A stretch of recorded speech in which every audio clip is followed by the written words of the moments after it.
When I think of Horace, there's a few things that I think of.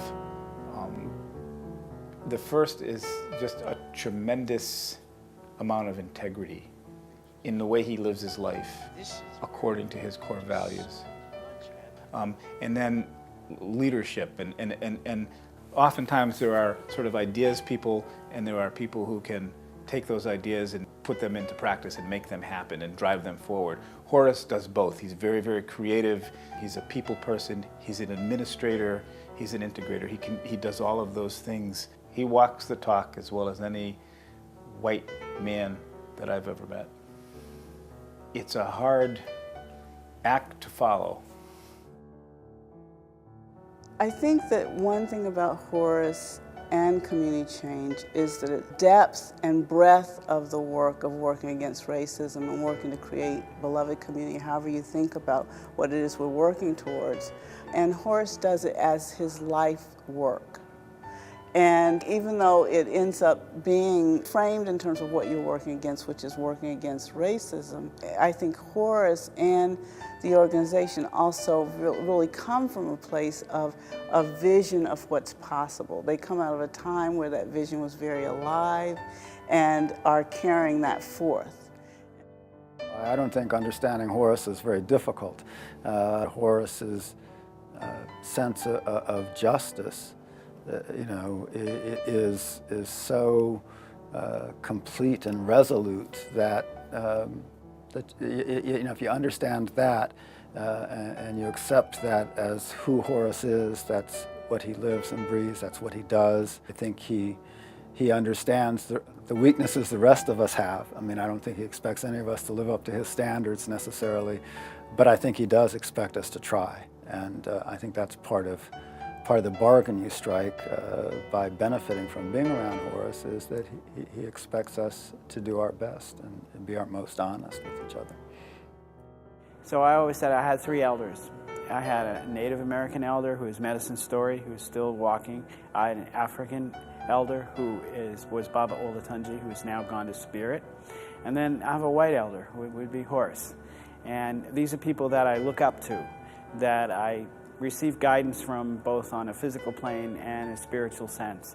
And just as role models, as people that, gee, if I could live my life and be and accomplish and be what they were, or even a part of it, I would feel like I'd be doing something good to change the world.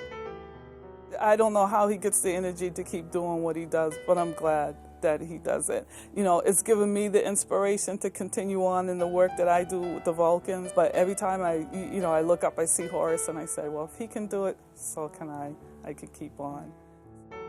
Horace is actually my role model, because what I want to aspire to be is the guy who wakes up every morning that sees every day as a new opportunity to make a difference. I see it now, but sometimes I get weary. I want to make it a habit. He makes that a habit. He puts on that damn Ranger outfit and starts talking to people about Boston and all that stuff, right? I mean, I want to be that happy and continue to be that committed in this fight for decency and simple human justice for poor folks, because that's what he does. And over the past 3 to 5 years, Horace has really transformed from being my professor to being a mentor and a friend and somebody that I've really grown to love and admire.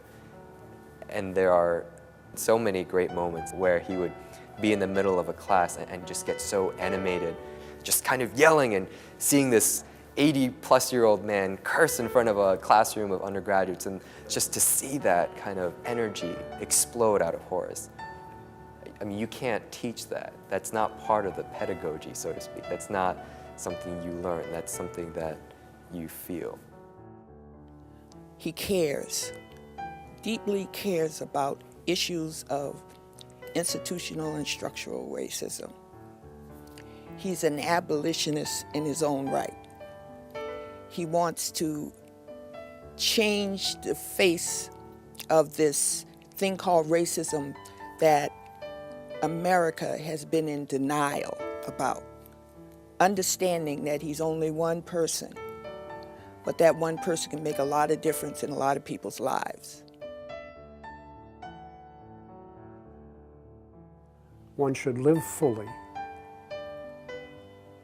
one should love wastefully, and one should seek the courage to explore the ground of all being.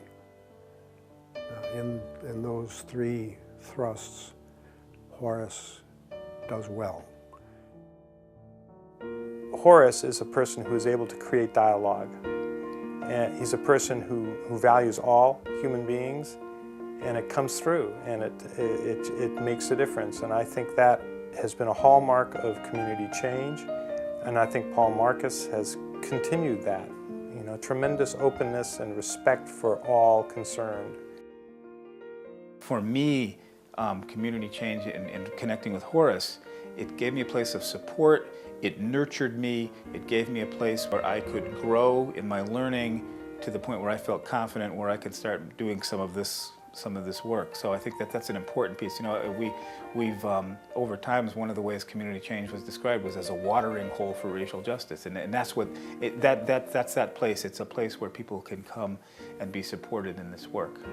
I met Horace, who has been a great inspiration to me. When I first started working on staff at Community Change, I read some of his essays, and I burst into tears because I felt like finally I had a place where I, as a white person, could do work that would really have an impact by working with other people for positive social change.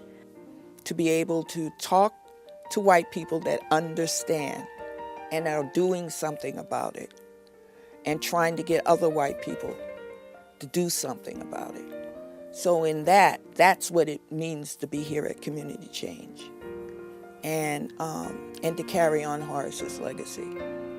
As long as the discrimination, disparities, white privilege, it has to be spoken about. It has to continue. Nothing changes if you don't address it. If you try to hide it in a closet and pretend that it doesn't exist, it stays the same. But if you address it and you get people to look at it and understand it, then that's going to make a big difference, and that'll make the change. So community change has to continue. They have to. I'm not sure that most cities have a community change. I think it's an unusual thing for a city to have a white anti-racist organization that is supported by and participated in by communities of color. All I can hope for the organization is that it continues this wonderful perseverance and that it has an opportunity to become even more effective.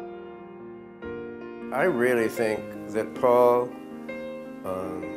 and Janet Gillespie and Ernestine Washington as the staff are really a remarkable combination of skills and interests and contacts.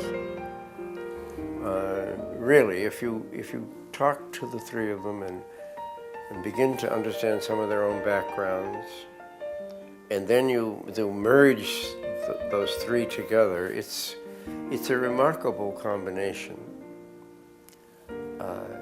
And so I have a great deal of confidence in what they're doing and what they can do if, along with a dedicated board, which also combines a whole lot of different interests and skills and backgrounds, I think it must be continued and must be continued vigorously.